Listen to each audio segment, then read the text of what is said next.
हो, मी जेवण बनवायले. जेवणार आहे का तुम्ही? नाही, मी जेवणार नाही. पुन्हा अर्ध्या रात्री म्हणायचं नाही मला भूक लागले म्हणून. मी अजिबात जेवण बनवणार नाही. बनवू नको, तुझं तू खाऊन झोप जा.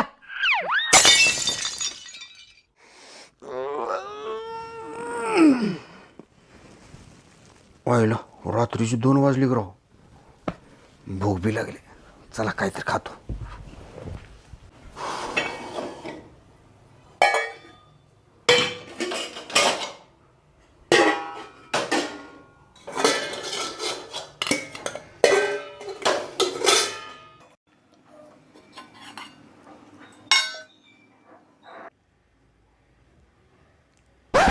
लग्न होऊन 10 वर्ष झाले बाई, असलं वरण करतात का पानचं ढोळ?